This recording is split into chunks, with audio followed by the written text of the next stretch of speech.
परिचय। तनुज, तुम क्या देख रहे हो? मैं डिस्कवरी चैनल पर वाइल्ड सफारी देख रहा हूं। वाह, ये तो बहुत ही रोचक और ज्ञानवर्धक कार्यक्रम है। आदित्य, क्या तुम कृपया कुछ किनारे हटोगे? मेरा रिमोट काम नहीं कर रहा है। क्या ये अब कर रहा है? हाँ, धन्यवाद। लेकिन ऐसा क्यों हुआ? जब तुम रिमोट के सामने आ गए तो इसने काम क्यों नहीं किया? क्या तुम्हें पता नहीं कि अवरक्त किरणें यानी इंफ्रारेड रेज शरीर से होकर नहीं गुजर सकती? अवरक्त किरणें ये क्या होती हैं? जब हम टीवी रिमोट का बटन दबाते हैं तो ये एक अवरक्त तरंग उत्सर्जित करता है जो टेलीविजन के सेंसर तक जाती है। जब कोई वस्तु रिमोट के सामने आ जाती है तो तरंग उस वस्तु को भेद नहीं पाती, इसलिए रिमोट काम नहीं करेगा यदि इसके मार्ग में कोई वस्तु आ जाए। लेकिन रेडियो सिग्नलों में यह किस प्रकार संभव है जो बहुत लंबी दूरियों तक गमन करते हैं? तरंगे अनेक प्रकार की होती हैं जिनके अपने विशिष्ट गुणधर्म होते हैं। रिमोट कंट्रोल अवरक्त किरणों पर कार्य करता है, जबकि रेडियो प्रसारण रेडियो तरंगों पर कार्य करते हैं। अवरक्त किरणों की आवृत्ति रेडियो तरंगों से उच्चतर होती है, और तुम जानते हो कि जिन तरंगों की आवृत्तियां उच्चतर होंगी उनकी भेदन शक्ति कम होगी। ठीक है, मुझे मेरा उत्तर मिल गया। इस बारे में जानना तो सचमुच रोचक लग रहा है और मैं इस बारे में अधिक जानना चाहता हूं। छात्रों, आज हम वैद्युत चुंबकीय तरंगों के बारे में और अधिक अध्ययन करेंगे।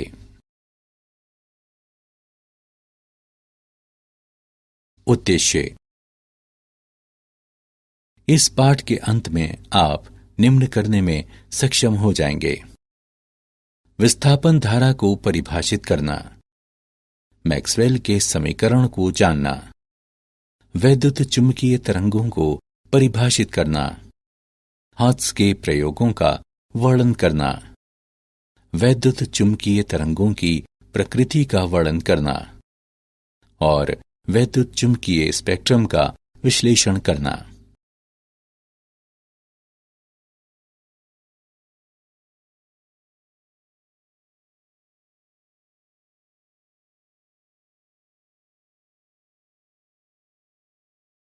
विस्थापन धारा।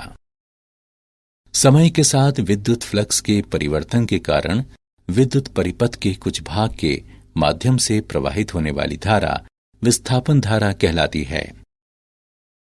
एक संधारित्र पर विचार करें जिसे धारा I को नियतांक रखते हुए आवेशित किया गया है। एम्पियर के नियम के अनुसार वक्र C के परितः B का रेखा समाकल C से आबद्ध पृष्ठ के माध्यम से प्रवाहित धारा I के म्यू नॉट गुने होने चाहिए। इसका आशय है कि पृष्ठ S1 के लिए B.dl का समवृत्त समाकल बराबर म्यू नॉट I, लेकिन पृष्ठ S2 के लिए जिसके माध्यम से धारा प्रवाहित नहीं होती है, B.dl का समवृत्त समाकल बराबर 0। इसका अर्थ है कि यहां एक विसंगति है। संधारित्र प्लेटों के बीच में अचालक में परिवर्तनशील विद्युत क्षेत्र से संबद्ध धारा अवश्य होनी चाहिए। प्लेटों पर आवेश परिवर्तन की दर ε0d/dt ऑफ EA, जो ε0d phi E/dt है। अतः विस्थापन धारा निम्न होगी: ID बराबर ε0d phi E/dt। पृष्ठ S2 के माध्यम से विस्थापन धारा का परिमाण पृष्ठ S1 के माध्यम से चालन धारा के परिमाण के समान होगा। अब एम्पियर का नियम निम्न रूप लेता है: B.dl का समवृत्त समाकल बराबर म्यू नॉट गुणे I plus ε0d phi E/dt। Maxwell का समीकरण। मैक्सवेल के समीकरण कहलाने वाले निम्न 4 समीकरण वैद्युत चुंबकत्व के मूलभूत समीकरण कहलाते हैं। 1. विद्युत संबंधी गाउस नियम। E डॉट dA का संवृत्त समाकल बराबर Q बटे एप्सिलॉन नॉट। 2. चुंबकत्व संबंधी गाउस नियम। B डॉट dA का संवृत्त समाकल बराबर 0। 3. फैराडे का नियम। E डॉट dl का संवृत्त समाकल बराबर -d फाई B बटे dt। 4. एम्पियर मैक्सवेल नियम।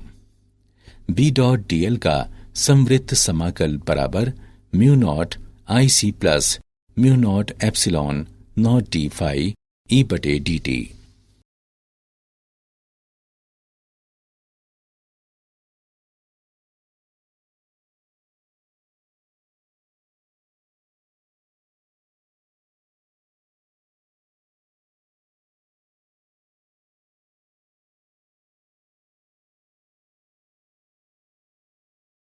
वैद्युत चुंबकीय तरंगें। वैद्युत चुंबकीय तरंग एक दूसरे से समकोण पर तथा प्रसार की दिशा के भी समकोण पर विद्युत एवं चुंबकीय क्षेत्र सदिशों में परिवर्तन के कारण दिक् स्थान में उत्पन्न विक्षोभ होता है। ये तरंगें अनुप्रस्थ प्रकृति की होती हैं। मुक्त आकाश में इन तरंगों का वेग प्रकाश के वेग के बराबर होता है, जो कि 3 गुणा 10 की घात 8 मीटर प्रति सेकंड होता है। वैद्युत चुंबकीय तरंगें त्वरित या अवमंदित आवेश या LC परिपथ द्वारा उत्पन्न की जाती हैं। EM तरंगों की आवृत्ति 1/2 पाई √LC होती हैं।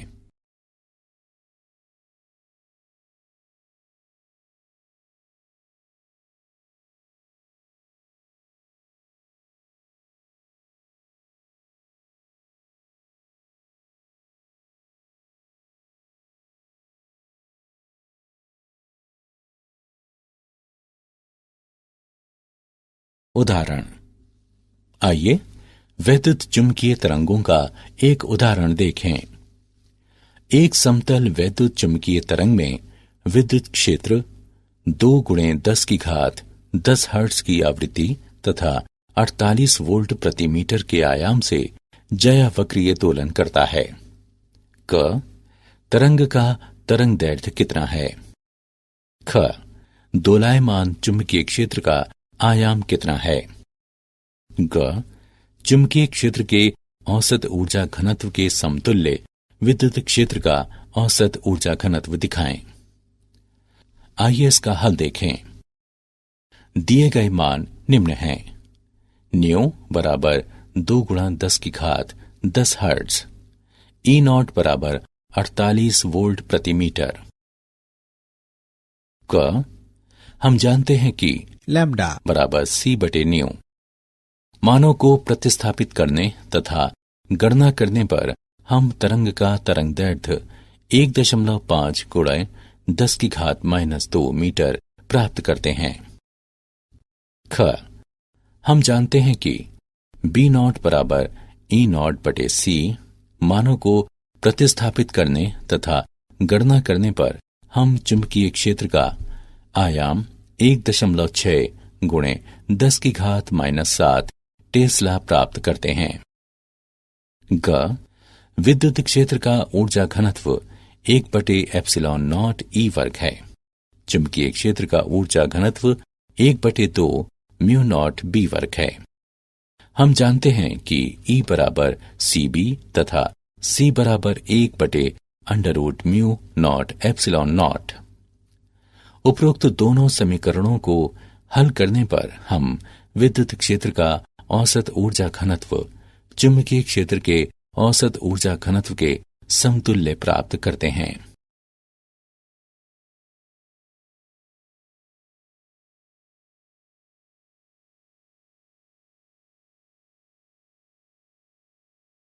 हाथ का प्रयोग। हाथ के प्रयोग। एक प्रेरक कुंडली को धातु के 2 बड़े गोलों से जोड़ा गया है, जिनके बीच संधारित्र के लिए संकीर्ण स्थान है। प्रेरक कुंडली से गोलों में कम वोल्टता के स्पंद प्रेषित करते हुए परिपथ में विद्युत दोलन प्रेरित किए जाते हैं और एक गोले को धनावेशित तथा दूसरे को ऋणावेशित करते हैं। इस आयनित अवस्था में वायु अंतराल में इलेक्ट्रॉन तथा आयन परिपथ के समान आवृत्ति न्यू के साथ आगे पीछे दोलन करते हैं। इस प्रक्रिया के परिणाम स्वरूप न्यू आवृत्ति की वैद्युत चुंबकीय तरंगें उत्पन्न होती हैं। ये परिपथ एक ट्रांसमीटर कहलाता है क्योंकि ये वैद्युत चुंबकीय तरंगें उत्पन्न करता है। ग्राही परिपथ में तार का एकल पाश होता है जो दोनों गोलों से संयोजित है, जिसका अपना क्रियाशील प्रेरण, संधारिता तथा दोलन की प्राकृतिक आवृत्ति है। प्रेक्षण: जब ग्राही की अनुनादी आवृत्ति प्रेषित्र के अनुरूप होती है तो प्रेषित्र से ग्राही तक ऊर्जा का स्थानांतरण वायु अंतराल में स्फुलिंगों के रूप में होता है। स्थानांतरित ऊर्जा वैद्युत चुंबकीय तरंगों के रूप में ले जाई जाती है। जब ग्राही में अंतराल प्रेषित्र में अंतराल के अभिलंबवत होता है तो ग्राही अंतराल में स्फुलिंग प्रकट नहीं होते, अर्थात वैद्युत चुंबकीय तरंगें संसूचित नहीं की जाती। जब दोनों अंतराल समांतर होते हैं तो ग्राही अंतराल में स्फुलिंगों का उत्पादन अधिकतम होता है। वैद्युत चुंबकीय तरंगों की प्रकृति: वैद्युत चुंबकीय तरंगें उदासीन होती हैं, इसलिए ये विद्युत तथा चुंबकीय क्षेत्रों द्वारा विक्षेपित नहीं होती। वैद्युत चुंबकीय तरंगों में परावर्तन, अपवर्तन, व्यतिकरण, विवर्तन तथा ध्रुवण के गुणधर्म प्रदर्शित होते हैं। वैद्युत चुंबकीय तरंग में वैद्युतिक तथा चुंबकीय क्षेत्र सदैव समान कला में होते हैं। वैद्युत चुंबकीय तरंग में विद्युत सदिश प्राकाशिक प्रभावों हेतु उत्तरदायी होता है तथा प्रकाश सदिश भी कहलाता है। वैद्युत चुंबकीय तरंग में तरंग संचरण की दिशा में ऊर्जा का प्रसार विद्युत तथा चुंबकीय क्षेत्र सदिशों के माध्यम से होता है। एक वैद्युत चुंबकीय तरंग में विद्युत ऊर्जा घनत्व तथा चुंबकीय ऊर्जा घनत्व के मान बराबर होते हैं। पदार्थ माध्यम में वैद्युत चुंबकीय तरंगों की चाल निम्न समीकरण द्वारा व्यक्त की जाती है: न्यू बराबर C/N।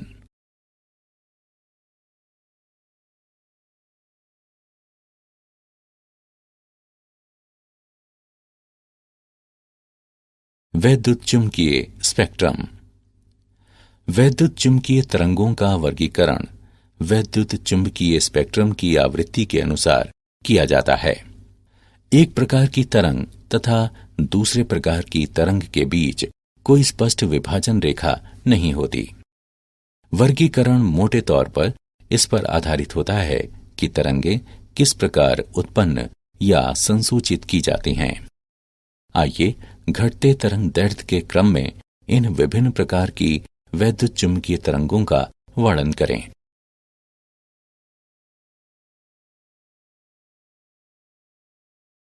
रेडियो तरंगें: निम्नतर आवृत्ति की रेडियो तरंगें विद्युत दोलक परिपथों के उपयोग द्वारा सामान्यतः चालक तारों में आवेशों की त्वरित गति से उत्पन्न होती हैं। ये रेडियो तथा टेलीविजन संचार प्रणालियों में उपयोग की जाती हैं। इनकी आवृत्ति परास सामान्यतः 500 किलोहर्ट्ज से लगभग 1000 मेगाहर्ट्ज तक होती है। सेलुलर फोनों में अत्युच्च आवृत्ति बैंड की रेडियो तरंगों का उपयोग करके ध्वनि संदेशों का आदान प्रदान किया जाता है। सूक्ष्म तरंगें: सूक्ष्म तरंगों की आवृत्ति 3 गीगाहर्ट्ज से लेकर 300 गीगाहर्ट्ज परास तक की होती हैं, जिन्हें विशेष प्रकार की निर्वात नलिकाओं जैसे कि क्लाइस्ट्रॉन, मैग्नेट्रॉन और गन डायोड से उत्पन्न किया जाता है। उच्च आवृत्ति या लघु तरंग दैर्ध्य के कारण ये प्रतिरक्षा एवं विमान संचालन में रडार प्रणालियों के लिए उपयोगी होती हैं। माइक्रोवेव अवन सूक्ष्म तरंगों का घरेलू अनुप्रयोग है।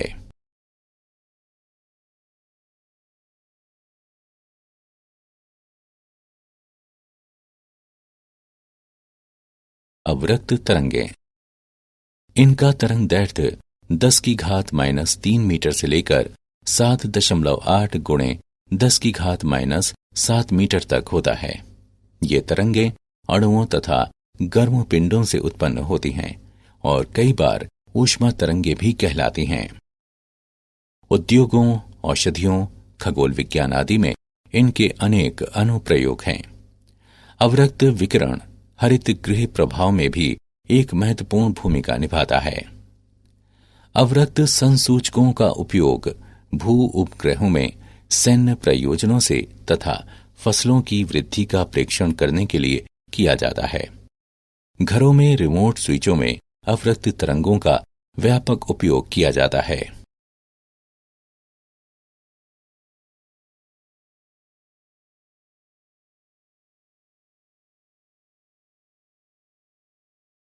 दृश्य तरंगें, ये ऐसी तरंग दैर्ध्य वाला संकीर्ण बैंड होता है जिसके प्रति हमारे रेटिना संवेदनशील होते हैं।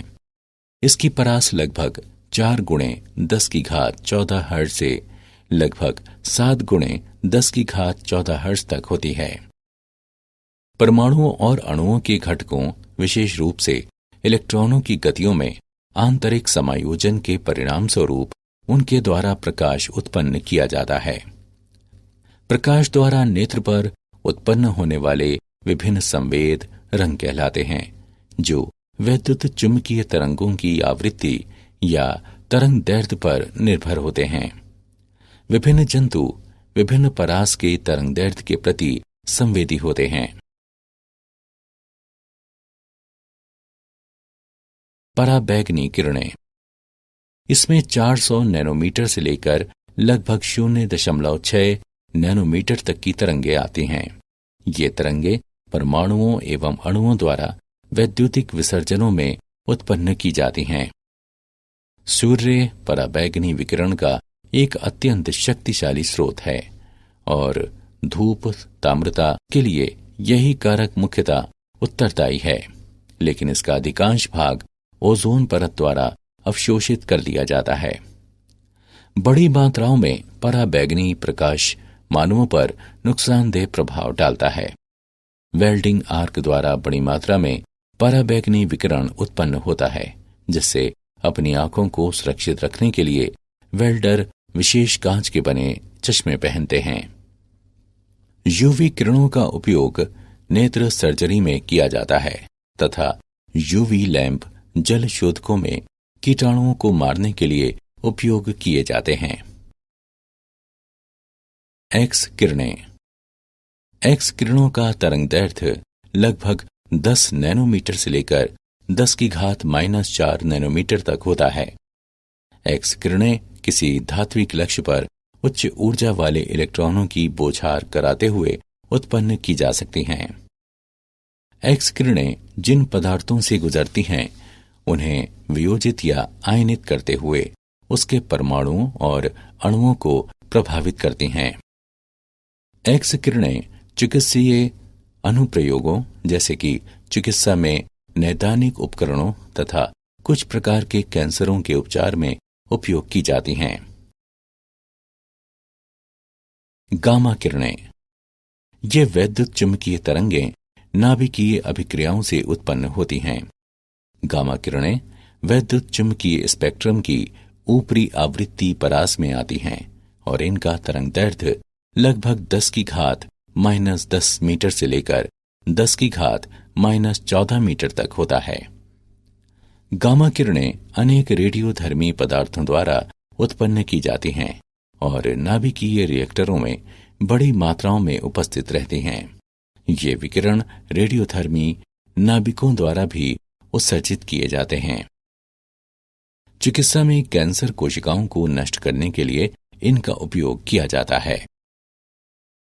क्या आप जानते हैं, मैक्सवेल ने समय के साथ परिवर्तनशील विद्युत और चुंबकीय क्षेत्रों के बीच संबंध स्थापित किया तथा इसके लिए समीकरणों का सेट प्रस्तावित किया। उन्होंने दिखाया कि प्रकाश एक वैद्युत चुंबकीय तरंग है। उन्होंने रंग दृष्टि का मात्रात्मक सिद्धांत विकसित किया। दीर्घ तरंगों की ऊर्जा लघु तरंगों से कम होती है। अंतरिक्ष से दीर्घ तरंगें पृथ्वी के वायुमंडल में आसानी से प्रवेश कर जाती हैं। पृथ्वी के ऊपर 45 से 250 मील तक विस्तृत आयनमंडल रेडियो तरंगों को परावर्तित कर सकता है।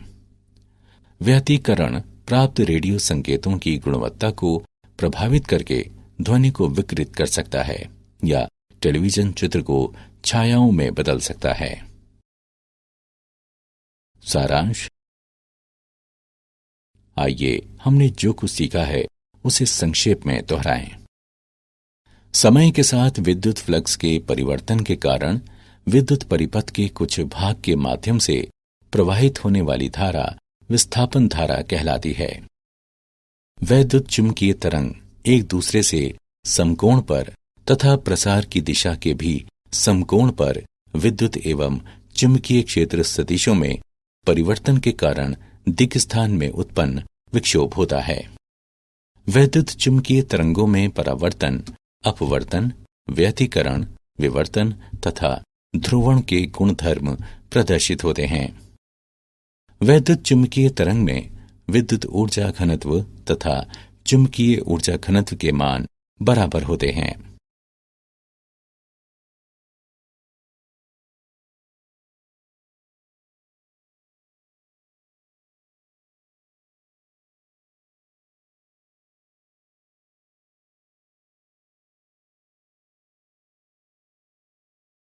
आवृत्ति के अनुसार वैद्युत चुंबकीय तरंगों का वर्गीकरण वैद्युत चुंबकीय स्पेक्ट्रम कहलाता है। रेडियो तरंगें चालक तारों में आवेशों की त्वरित गति से उत्पन्न होती हैं। दृश्य प्रकाश हमारे आसपास की वस्तुओं से उत्सर्जित या परावर्तित होता है, जो हमें विश्व के बारे में सूचनाएं उपलब्ध कराता है। हमारे नेत्र इस परास के तरंगदैर्ध्य के प्रति संवेदनशील होते हैं। गामा किरणें अनेक रेडियोधर्मी पदार्थों द्वारा उत्पन्न की जाती हैं और रेडियोधर्मी नाभिकों द्वारा भी उत्सर्जित की जाती हैं।